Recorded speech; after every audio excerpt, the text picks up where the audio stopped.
Honnêtement, c'est ça qui est très marrant, c'est qu'aujourd'hui, je suis référent IA. Ça vaut ce que ça vaut, mais l'idée, c'est que j'aime bien creuser ces trucs-là. Au début, j'étais un des plus réfractaires à l'IA. Faire des agents qui sont rapides à faire, limite qui avaient été finis lors de la journée de formation, et qui, en fait, étaient devenus, en l'espace d'un jour, partie intégrante du travail de la personne. On doit avoir...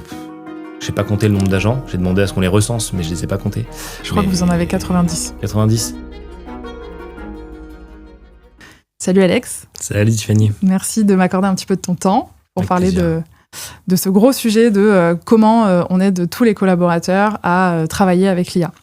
Ouais. Pour planter un petit peu le décor, ce que je te propose, c'est déjà de nous présenter un peu ce que fait SoWeFund et ton rôle chez SoWeFund. Ok, SoWeFund, on est une plateforme d'investissement participatif. On a été créé en 2014, donc en fait on était les pionniers dans ce domaine-là.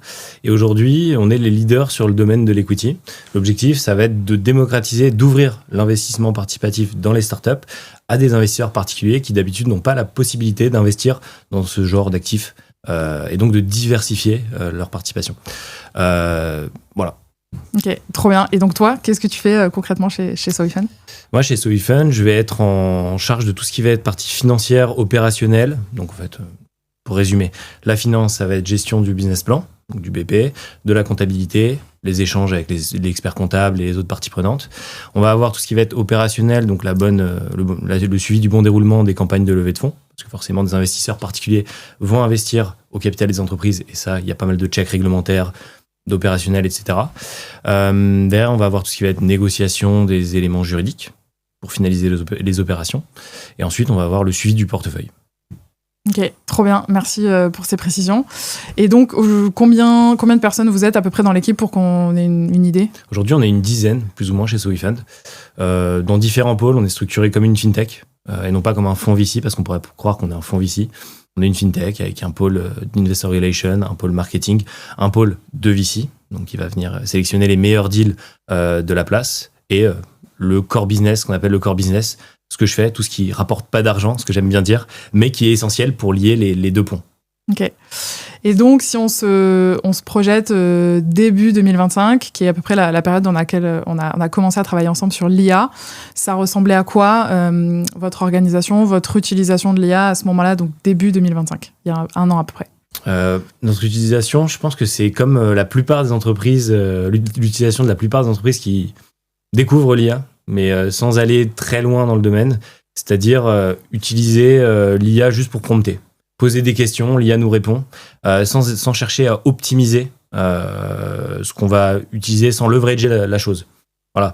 Donc on avait ChatGPT, Claude, Gemini, peu importe, chacun séparément, rien d'uniformisé, et simplement question-réponse, question-réponse.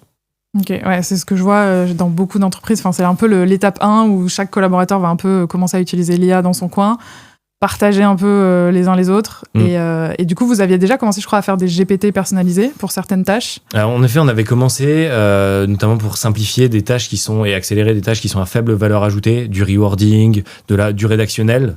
Et pour le coup, l'IA, malheureusement, rédige mieux que ce qu'on peut le faire, parce qu'elle a toutes les possibilités et que nous, on a souvent notre façon de rédiger, qui convient pas forcément. Moi, je sais que ma façon de rédiger convient pas forcément au côté marketing, parce que je suis trop conformité, voilà, tous ces sujets, là où le marketing va être plus vendeur. Et l'IA permet, en plus, selon comment on va le prompter, de gérer le bon tone of voice. Donc, c'est le meilleur, enfin, c'est le plus pratique. Ouais, ça c'est intéressant, ouais. D'uniformiser les communications externes, peu importe que tu sois la team finance ou la team marketing. Ouais, intéressant.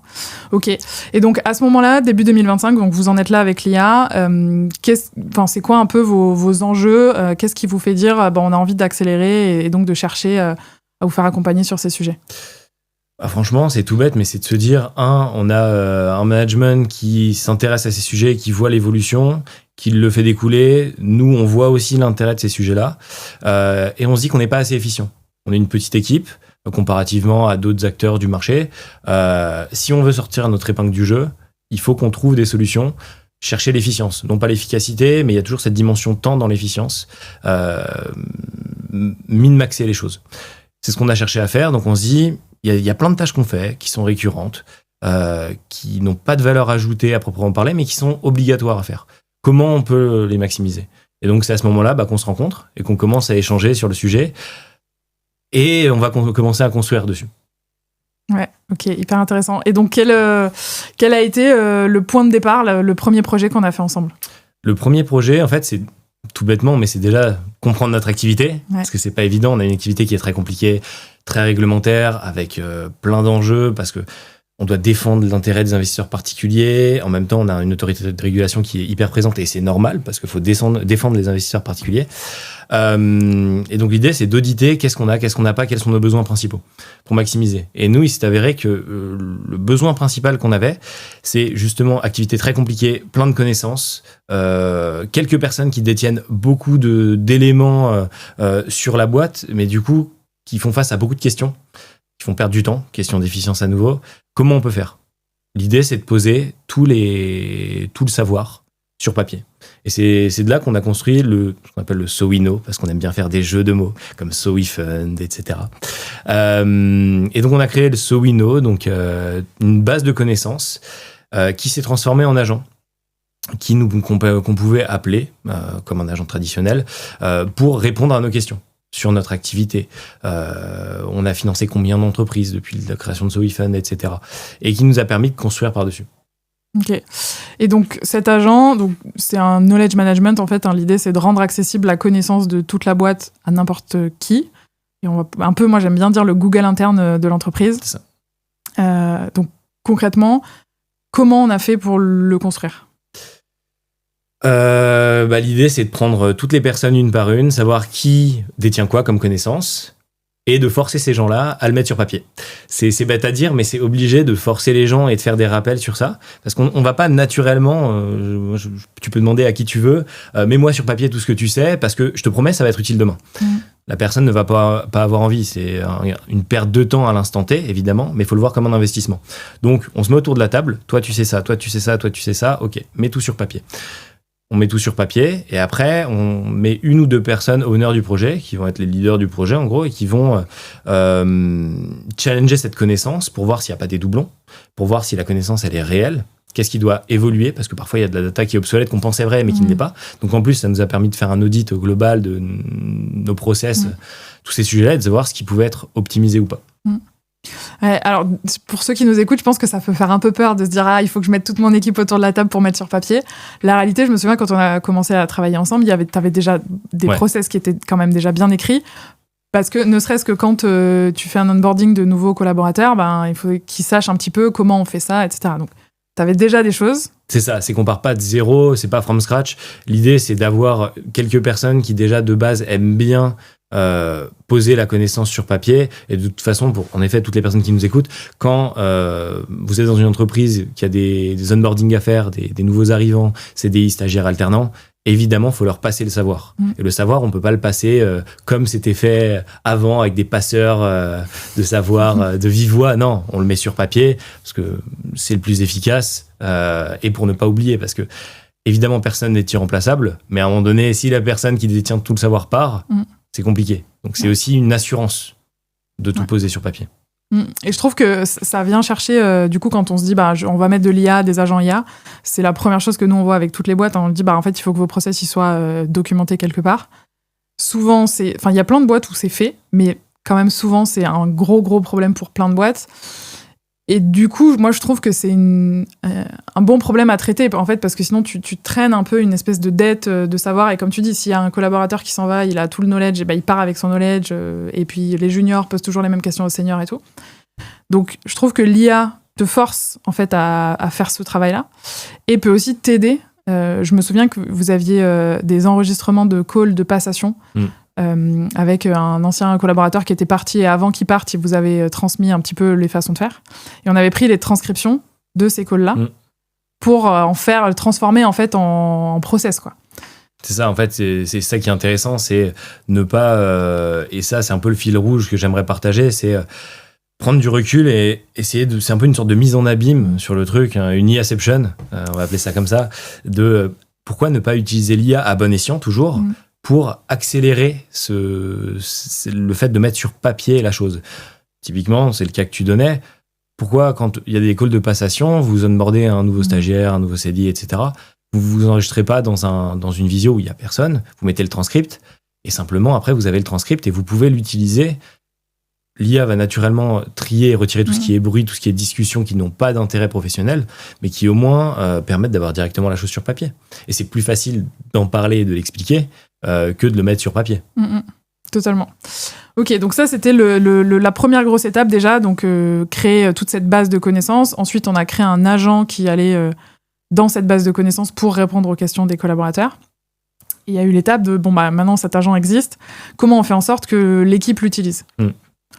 Et ça, c'est au début pas évident. Parce que nous, pour ne pas le citer, on est passé sur Dust pour faire ça, qui était plus facile pour faire de l'agent parce que ça centralise tous les LLM, enfin la plupart des gros LLM mainstream d'un côté et permet de se déverser vers des outils de l'autre et de créer des agents. Sans entrer dans tous les détails, etc. Et le problème, c'est qu'aujourd'hui, l'utilisation de l'IA était éparse, comme je le disais au début. Certains utilisaient GPT, d'autres Gemini, etc. Comment on fait pour centraliser ? Au début, il faut un peu forcer. De dire, vous utilisez bien Dust ?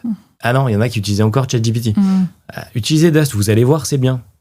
D'un moment, ils comprennent que c'est intéressant parce que ça a 2-3 fonctionnalités. Enfin, ça 2-3. Beaucoup plus, pardon. Fonctionnalité en plus, parce qu'en fait, c'est du GPT. On peut appeler GPT dans Dust, typiquement. Donc, en fait, c'est du pareil au même. C'est plus de changer les habitudes des personnes. Donc, une fois qu'on a réussi à faire changer les habitudes plus ou moins facilement selon les personnes, parce que c'est normal, une fois qu'on est habitué à quelque chose, c'est dur de passer à autre chose. Dans ce cas-là, il faut essayer de leverager ça et d'aller creuser plus loin sur l'outil. Parce que les habitudes sont tenaces. Et typiquement, les questions qui étaient posées initialement avant le Sowino, on continuait de les poser. Et donc là, faut prendre le réflexe. Donc ça, c'est pas la chose évidente. Mais ça se fait avec le temps. C'est une habitude à changer, à faire évoluer. C'est comme tout. Et donc concrètement, comme tu dis, en fait, j'imagine que le junior qui venait poser sa question, en fait, par défaut, il continue à venir te voir pour poser ta question. Donc comment toi, tu traites un peu ce changement ? Parce que l'idée, c'est pas de dire non, en fait, tu ne me parles plus. Tu as l'agent. Tu vois, il faudrait quand même avoir le juste équilibre entre ok, c'est une question simple, je vais pas aller déranger Alex parce que c'est vraiment simple et je vais demander à Dust. VS, quand même, je peux aller parler à Alex parce qu'on est quand même humain, tu vois. C'est comme tout. L'idée, c'est comme le Google It. D'abord, avant de poser la question, parce que c'est un réflexe de poser la question, réfléchis à cette question. Est-ce que j'ai un moyen d'y répondre ? Ok, je vais aller tenter. Sowino, est-ce que le Sowino y a répondu ? Est-ce que je suis confiant de la réponse du Sowino ? Oui, non. Alors là, je vais poser la question à Alex. Et si le Sowino, ou si c'est une urgence, je vais poser la question à Alex. Et moi, à l'inverse, si on vient me poser la question et que je suis persuadé que cette question, c'est une question qui est basique, qui est facile d'accès, même sans le Sowino. C'est-à-dire qu'avec un outil spécifique, typiquement le nombre de participations en portefeuille, ça, on a la réponse en 2 secondes. Il faut juste connaître l'outil. Ce qui est tout bête, c'est non pas de fermer la porte et de dire débrouille-toi, va chercher dans le document. C'est regarde, ça, c'est dans ce document-là. Là, tu peux le visualiser, tu peux voir. Et la prochaine fois, la personne l'aura intégré. Et voilà. L'idée, c'est pas de fermer les portes. L'idée, c'est juste de faire évoluer les pratiques et les mindsets pour que chacun évolue et s'améliore sur les pratiques. Ok, très clair. Et donc, une fois qu'on avait cette première utilisation de ce Google interne à disposition de tout le monde, il y a une deuxième grosse étape qui a été de former toute l'équipe à la création d'agents. Tu peux déjà nous raconter un peu pourquoi vous avez décidé de passer sur cette étape-là, qu'est-ce qui l'a un peu motivé et comment ça s'est passé ? Passer sur la création d'agents, donc passer à l'étape supérieure ? Ouais. Tout bêtement, parce que quand on a échangé dessus, tu nous as présenté les agents. Moi, honnêtement, c'est ça qui est très marrant, c'est qu'aujourd'hui, je suis référent IA.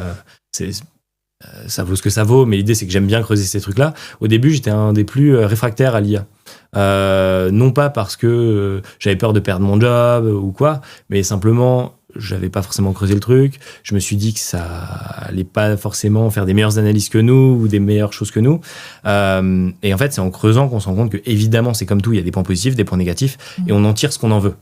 C'est ça qui est important. Selon sa philosophie, la façon de voir les choses. Et donc derrière, à partir du moment où on a commencé à échanger, tu nous as présenté les agents, ça ouvre le champ des possibles. Parce que c'est ça aussi le problème de l'IA, c'est qu'on ne sait pas jusqu'où on peut aller. C'est d'ouvrir le champ des possibles. Et c'est pour ça que c'est bien de se faire accompagner au début pour découvrir rapidement le paysage global. Et une fois qu'on a ce paysage, où est-ce qu'on veut aller, vers quoi on veut s'orienter. Et donc typiquement, on a appris ce que c'était les agents. Un mini-toit qui fait les choses en peut-être pas mieux, mais plus rapidement, ça c'est certain. Et on s'est dit, ok, mais là, il faut qu'on le leverage, il faut qu'on l'utilise évidemment pour et il a fallu sélectionner évidemment les tâches pour lesquelles on va les utiliser. Celles qui ont un ROI, donc un retour sur un investissement qui est maximum, mais qui va nous prendre un minimum de temps. Donc les tâches à faible valeur ajoutée, parce que c'est du temps humain qui est passé, pour lesquelles une IA peut très bien le faire et ne fera quasi pas d'erreur, ou pas d'erreur. Évidemment, il faut relire, mais voilà. Ok, donc on décidait de former l'équipe. Donc en gros, ça a pris la forme sur votre séminaire annuel. Tout à fait. Je suis venue animer une formation d'une journée. La première grosse étape quand on veut mettre des agents IA dans l'entreprise, c'est déjà d'identifier où sont les agents pertinents pour chacun. Donc cette première journée, on a passé la matinée déjà à retravailler sur vos process pour que chacun identifie par pôle où c'est qu'on met des agents. Puis, on a fait de l'après-midi sur former tout le monde à créer des agents. Comment tu as vu un peu, cette journée, et même peut-être sur les semaines qui ont suivi, l'évolution du reste de ton équipe, qui, certains au début, étaient pas forcément chauds, ou peut-être un peu comme toi, tu vois, pas trop d'idées de qu'est-ce que je peux faire et tout, je me rappelle de Camille qui à la fin de la journée m'avait dit mes stagiaires en fait ils étaient pas chauds au début et maintenant ils se battent pour faire les agents quoi. Donc il y a vraiment eu un switch un peu petit à petit au sein de l'équipe. Comment toi t'as vu ça, ce switch se faire? Ce switch ça s'est manifesté par tout simplement faire des agents qui sont rapides à faire, limite qui avaient été finis lors de la journée de formation, et qui en fait étaient devenus en l'espace de un jour partie intégrante du travail de la personne, parce que c'était une moulinette qui allait être utilisée systématiquement pour reborder avec un mail, par exemple, avec le bon tone of voice, parce qu'on a une image qu'on a définie, qu'on veut avec certaines caractéristiques. Donc c'est comme ça que ça s'est vu. Et c'est après, il a fallu faire du suivi quand même. C'est-à-dire que les agents les plus compliqués, il faut les suivre. Parce que en une journée, une demi-journée, une journée de formation, on n'a pas forcément le temps de tout développer parce qu'il faut d'abord faire le bilan de ce qu'on a, ce qu'on n'a pas. Au préalable, tu avais fait un panorama aussi de ce qui existait sur le marché pour comprendre. C'est hyper important, j'insiste dessus. Ce qu'on a, ce qu'on n'a pas, l'audit. Et ensuite, commencer à le développer. Sauf qu'il y a plein de business units, plusieurs chez Soifan, avec des besoins différents, il faut catégoriser ces besoins-là. Donc il faut faire un suivi, c'est comme tout, c'est un projet, et ce projet, il faut le mener à bien.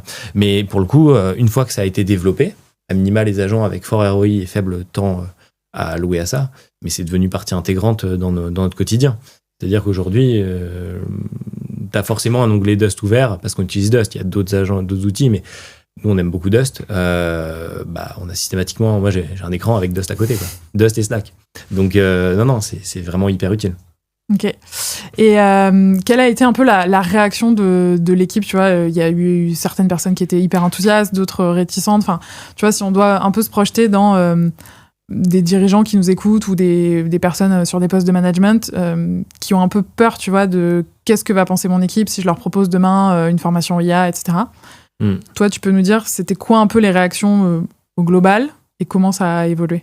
Il y a eu un peu toutes les réactions, évidemment, parce que à 10 personnes, c'est un bon échantillon quand même. Certains ont hyper envie, sont hyper curieux. D'autres, un peu comme moi, au début, un peu plus réfractaires et ensuite adorent ça avec un peu le côté nerd de vouloir créer, vouloir faire des trucs.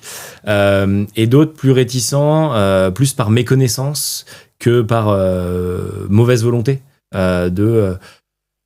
Le champ des possibles, on ne sait pas ce que ça permet, on a potentiellement peur que ça fasse des bêtises sur le job au quotidien, et simplement en mettant les bonnes barrières, en expliquant ce qui est faisable, pas faisable, ce qui est important de ne pas faire, typiquement ne pas envoyer des mails automatiquement, potentiellement, et pouvoir les relire avant. Ça dépend du degré d'importance, évidemment, ça dépend de chaque cas de figure, de chaque use case. Mais pour nous, c'est non négociable d'envoyer des mails sans relecture humaine. Ouais. Voilà, c'est des règles à poser, mais il y a eu toutes les réactions, et je pense que pour répondre à ta question sur tous les cas de figure dans les différentes typologies, faut l'amener de manière intéressante. Faut pas l'amener de manière regardez, ça va permettre de réduire ma charge de travail, ou que j'ai pu à bosser, notamment dans certaines cas de figure des PME par exemple. C'est plus compliqué parce que les dirigeants sont plus ancrés dans l'habitude. C'est montrer ce que ça peut permettre de faire de manière ludique. Moi, j'identifie vraiment ça comme donner un cours à quelqu'un. Faut le faire intelligemment, ouvrir les bonnes clés, utiliser les bonnes clés pour ouvrir les bonnes portes de la personne, pour que la personne soit réceptive à ça. et pas la braquer. Donc comprendre comment elle fonctionne, s'adapter et lui montrer de manière ludique qu'est-ce que ça pourrait répondre, à quel problème ça pourrait répondre. Hyper intéressant. Ouais, en fait, vraiment, je pense que c'est personnalisé pour chaque personne et trouver des cas d'usage qui sont pertinents pour cette personne. Et aussi aller chercher des tâches qui sont pénibles pour elle. Parce que, en fait, une tâche pénible pour une personne ne va pas forcément être pénible pour l'autre. Et tu vois, j'animais un atelier hier et on me disait non, mais en fait, moi, cette tâche, j'adore la faire, donc j'ai pas envie de mettre un agent pour la faire. Bah, c'est fine, tu vois, même si un agent pourrait le faire, bah, ok, garde ça. Ah, mais par contre, on m'a dit non, mais ça, en fait, c'est hyper relou. Ah, bon, bah voilà, on va aller chercher ça en premier et laisser, je pense, chacun un peu avancer à son rythme. À un moment donné, c'est peut-être, je viens d'y penser comme ça, mais ça peut permettre d'aimer encore plus son job. Enfin, je vois un peu le truc comme ça. Moi, j'aime ce que je fais, donc ça me va très bien. Mais c'est pas forcément le cas de tout le monde, évidemment. Mais ça peut permettre si sur une balance, on a 50% de tâches qu'on aime, 50% qu'on n'aime pas, de rééquilibrer, d'avoir un 70-30. Et comme ça, on est un peu plus content de se lever le matin pour aller bosser. Ouais, même si on adore son job, moi aussi, j'adore ce que je fais, il y a quand même des petits trucs où c'est un peu relou, tu vois. Donc, moi, par exemple, qui suis beaucoup de mon job, c'est faire le commercial. Donc, je passe mon temps en call. Par contre, mettre à jour mon CRM, ça me saoule, tu vois, de devoir faire des copier-coller, de résumés, d'updates, etc. Depuis que j'ai mes agents qui font ma mise à jour auto, déjà, c'est toujours à jour. Ça m'évite d'oublier des choses. Et au moins, je suis vraiment concentrée à passer du temps en call avec des prospects et des clients, tu vois. C'est ça, tu fais ce que t'aimes. Ouais, exactement. Moi, c'est pareil, les tâches administratives, même si je dois les faire, évidemment, parce que c'est mon job, il y a des trucs, checker certaines choses, ça me fait pas forcément plaisir, ou faire des trucs très rébarbatifs, ça me fait pas plaisir. Dans ces cas-là, je vais essayer de contourner le problème. Pas forcément en utilisant systématiquement l'IA, mais en utilisant l'IA pour résoudre le problème. Faire du publipostage, c'est pas de l'IA, c'est un code. Bah ouais, mais le code, je ne sais pas coder, je ne sais pas lire du code. J'ai généré le code grâce à l'IA qui m'a trouvé une solution et moi j'ai peaufiné ce truc. Mais je lis pas une ligne de code, c'est pas ma formation et j'ai jamais cherché à le faire parce que je n'aime pas ça. Voilà. Ok, trop bien.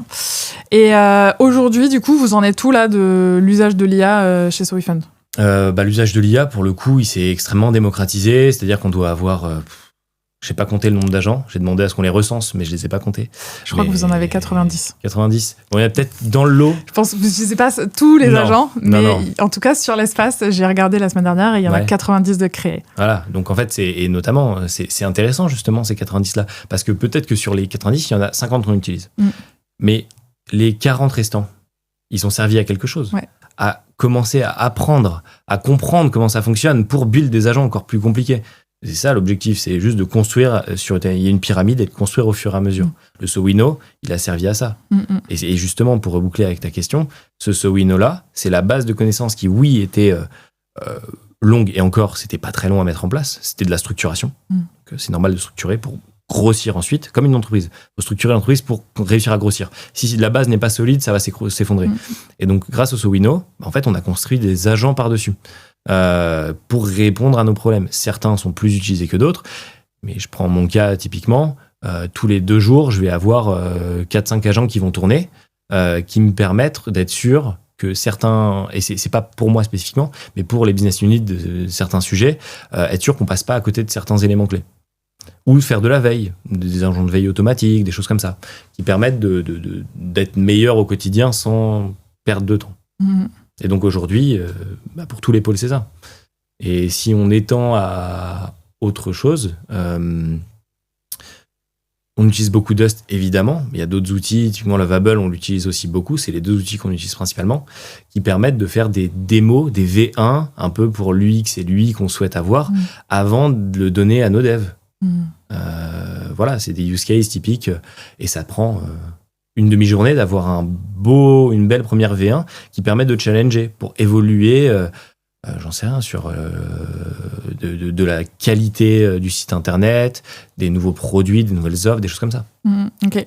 Donc aujourd'hui, quasi 100% de l'équipe utilise l'IA au quotidien. Ouais, 100%, hein, franchement, c'est pas... certains plus que d'autres, évidemment, mais c'est 100% de l'équipe. C'est-à-dire que c'est non négociable. Ok. Et justement, donc, je sais que vous avez régulièrement des stagiaires, donc tous les 6 mois à peu près, il y a une nouvelle vague de stagiaires qui arrive. Comment tu fais en sorte que ces nouveaux qui arrivent, ils s'intègrent, qu'ils intègrent directement dans leurs habitudes de travail l'IA, puisque c'est pas forcément c'est nouveau, tu vois. Là où on a tous, par exemple, une boîte mail, et en fait, quand tu changes de boîte, c'est normal d'envoyer des mails. C'est pas forcément normal d'utiliser l'IA dans ton quotidien. Donc, comment tu as un peu peut-être modifié l'onboarding ? Qu'est-ce que tu as rajouté sur l'onboarding des nouveaux collaborateurs ? Je pense que déjà, naturellement, ça se fait avant même nos actions. Parce que tout un chacun est une éponge vis-à-vis des plus seniors. On apprend de personnes plus expérimentées. Et donc, les stagiaires, alternants ou même nouveaux CDI qui arrivent, ils veulent s'intégrer, non pas être dans le moule, mais comprendre comment ça fonctionne. S'ils voient que tout le monde utilise, ils vont se mettre à l'utiliser parce qu'ils comprennent qu'il y a une valeur ajoutée à l'utiliser. Maintenant, il faut bien l'utiliser. On a fait un onboarding dédié à Dust. Typiquement, moi, j'ai passé du temps avec eux, une petite heure, pour leur faire comprendre, non pas être le nerd d'expliquer, regardez toutes les fonctionnalités de Dust, c'est trop bien, mais plutôt regardez ce que ça permet, un use case pour commencer, un peu icebreaker, tu sais, dans l'idée, comprendre, regarder les faisabilités, 1 ou 2 ou 3, histoire qu'ils comprennent tout ce qui est faisable. Comment ça se structure globalement Dust pour qu'ils comprennent, qu'ils puissent l'utiliser, etc. Et la finalité, c'est que derrière, eux-mêmes vont le créer s'ils en ont l'envie. Je les force pas à créer des agents, pas du tout, parce que chacun a des appétences particulières et l'idée, c'est d'aimer aussi ce qu'ils font. Les stagiaires, ils viennent pour apprécier leur stage. Ils viennent pas, on vient pas là pour, avec la cravache, leur dire, allez, il faut bosser, il faut faire ça, il faut faire des agents. Non, par contre, ceux qui aiment bien, on laisse libre cours à leur imagination pour se dire, là, j'ai un besoin, typiquement, ce dont on parlait tout à l'heure, pour faire de la veille automatique. Ça a été créé il y a 2 jours pour répondre à un problème qui n'était pas... c'est intéressant, c'est pas un pain incroyable, mais ça permet de gagner du temps en réalité et d'ouvrir la façon d'utiliser l'IA. Et ça, c'est une stagiaire qui l'a fait. Donc, moi, ça me fait toujours plaisir de voir des gens qui... Ça me dérange pas que les personnes ne l'utilisent pas. Ça me dérange, ne l'utilisent pas techniquement. Ne sont pas créateurs d'agents. Voilà, ça me dérange pas. Par contre, ça me dérange qu'on ne l'utilise pas alors que ça peut résoudre un problème et te faire gagner du temps. Je suis dans l'efficience, donc voilà. Ok, trop bien. Et donc, du coup, sur une échelle de 1 à 10, puisque je sais que tu as réfléchi à cette question, comment tu évoluerais aujourd'hui, tu évaluerais le niveau d'adoption de l'IA chez Soifun ? Je mettrais, 7, 7,5, tu vois. On peut toujours mieux faire. Aujourd'hui, c'est inculqué, c'est intégré. Mais on peut encore mieux faire. Et moi, je suis un peu de l'école française de c'est jamais très bien, c'est jamais 20 sur 20. Parce qu'on peut toujours mieux faire et que je vois toutes les possibilités qui sont faisables pour gagner du temps, tout en délivrant un travail extrêmement qualitatif et premium pour les investisseurs et pour d'autres acteurs, toutes nos parties prenantes. Donc voilà, je pense que 7, 7,5, c'est bien. Et, bien. C'est exigeant. Parce que moi, du coup, je discute avec beaucoup de boîtes toute la journée, que ce soit des prospects ou d'autres clients. Et je connais Soifun depuis un petit moment maintenant. Et je sais que vous êtes quand même bien en avance par rapport à plein d'autres boîtes. Et oui, il y a évidemment encore plein de choses à faire. Mais ne serait-ce qu'en fait, dans la mentalité de... que ce soit Benjamin, le CEO, toi, Flo, qui a des postes de top management, c'est vraiment... Vous pensez IA first, en fait. Ouais. Et du coup, derrière, toute l'équipe suit. Et les nouveaux qui arrivent se mettent là-dedans. Et donc, oui, chacun va plus ou moins être acteur. Tu vois, tu as des stagiaires, comme tu dis, qui vont juste utiliser les agents. D'autres qui vont être force de proposition, qui vont demander à pouvoir en créer, etc. Et donc, chacun va à son rythme, mais tout le monde l'utilise. Ouais, c'est ça, oui, non. Et donc, t'en parles mieux que moi en réalité, parce que moi, j'ai mon petit prisme de Soifun et je vois pas forcément ce qui se fait ailleurs. Toi qui vois différentes... entreprises dans différents secteurs d'activité, de différentes tailles aussi, parce que ça joue énormément sur l'adoption de l'IA, je suppose. Voilà. Et même, c'est bien de dire qu'on n'est pas parfait. Oui, non, j'ai pas dit que vous étiez parfait, mais je te dis que voilà, tu peux quand même être fier du travail que vous avez accompli et de l'équipe que vous êtes aujourd'hui. Toujours on top de comment on peut faire mieux, comment on peut s'adapter aux changements qu'on est en train de vivre, quoi. Ouais. Ok. Et donc, si on devait donner 3 conseils aujourd'hui à une entreprise qui cherche un peu à structurer, tu vois, une entreprise qui est en mode, tous mes collaborateurs sont un peu sur ChatGPT ou Claude ou Gemini, what's next, tu vois, quel conseil tu donnerais à ces entreprises-là ? Alors, je pense qu'il faut repartir de la base et de le faire de manière intelligente. C'est déjà pourquoi on veut utiliser l'IA. Est-ce que c'est juste pour... c'est parce qu'il y a le FOMO ? Il faut suivre la traîne, il faut que tout le monde utilise l'IA parce que il faut. Non, c'est pas parce qu'il faut, c'est pourquoi on l'utilise. Donc définir les problèmes dont on parlait tout à l'heure. Ensuite, comment ? En fait, avec quel outil ? Parce qu'aujourd'hui, il y a pas mal d'outils qui existent sur le marché. des très bons, nous typiquement, si je prends notre cas, on avait commencé avec ChatGPT uniquement, parce qu'on ne connaissait pas d'autres outils comme Dust. Et en fait, on a commencé à se lancer dans ChatGPT et on s'est dit, mais on est vite limité. Ouais, c'est bien, mais on pourrait faire plus. Eh ben, on a dû refaire ce qu'on a fait sur ChatGPT sur Dust. On a perdu très peu de temps parce qu'on s'en est rendu compte très vite. Mais peut-être qu'avant même de se lancer, réfléchir à ça. Donc, quoi, comment ? Est-ce qu'on veut juste un outil qui permette de prompter ou est-ce qu'on veut des agents ? À nouveau, peut-être que les agents ne sont pas nécessaires dans le corps de métier utilisé, etc. Enfin, le corps de métier de la personne ou de l'entreprise. Et ensuite, je pense que j'en ai 2 autres. C'est être accompagné au début, au moins. Pourquoi ? Parce que c'est comme dans tout. Le fait d'être accompagné par quelqu'un qui connaît le domaine et qui peut permettre vite d'identifier les choses, la courbe d'apprentissage, elle va être bien plus importante que si on s'y met tout seul. Comme dans un sport, le fait de prendre un coach au début qui va donner les bonnes pratiques, les bons conseils. Après, on accélère beaucoup plus. Et le dernier truc, c'est, je pense que ça doit venir de l'intérieur aussi. C'est-à-dire du top management et de quelques personnes qui vont être des flics IA dans le sens où l'idée, ça va être de voir de manière positive, de manière bienveillante, juste regarde, t'as pu faire ça, un peu des nerds de l'IA, quoi, j'ai créé ça, et d'échanger dessus, quoi. Parce que ça crée une dynamique en interne qui est positive et c'est une émulsion. Ouais, c'est intéressant. En fait, ce que je vois, c'est effectivement, il faut que le top management autorise. Et du coup, tu vois, par exemple, ce que Benjamin a fait, de dire, on va former toute l'équipe. Il n'y a que lui qui peut prendre la décision à un moment d'allouer un budget pour ça. Par contre, ce qu'il a décidé, c'est de donner les moyens à l'équipe d'être créateur de ses agents. Et donc ça a permis justement cette ébullition permanente autour de l'IA, etc.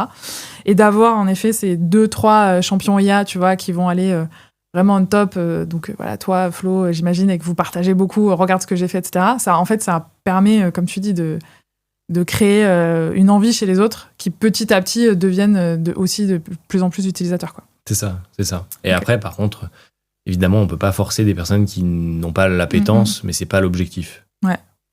Et est-ce que tu aurais peut-être, avec le recul, 1 ou 2 erreurs que vous avez faites alors, je pense que c'est pas vraiment des erreurs, parce qu'on est tous dans un truc d'apprentissage, tu vois, mais c'est peut-être qu'il y a des choses où, avec le recul, tu dis, on aurait dû faire ça plus tôt, on aurait gagné peut-être 2-3 mois sur l'adoption. Tu penses à des choses ?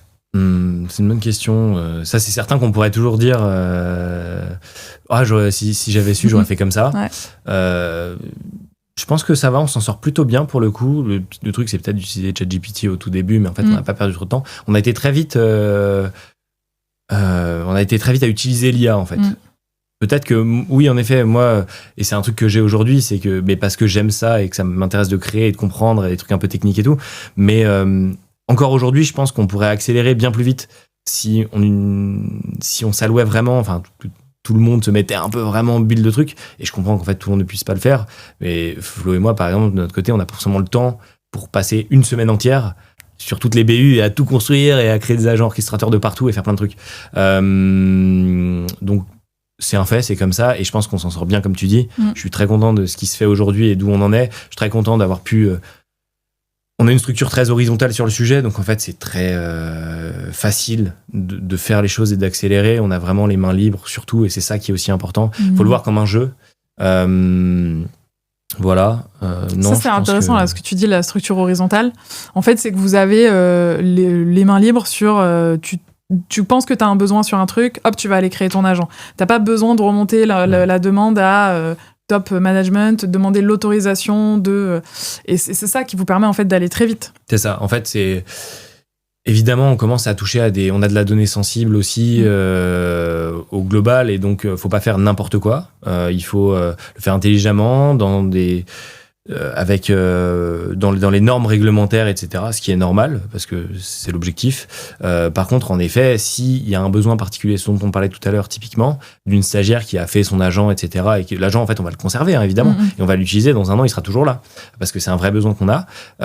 L'idée, c'est de le faire intelligemment, c'est-à-dire, vas-y, pose-moi le workflow, pose-moi comment tu vas construire ton agent, qu'est-ce qu'il va faire, pour voir vraiment comprendre en français, via des images, des choses comme ça, enfin des flèches sur FigJam, des choses comme ça, tout bête.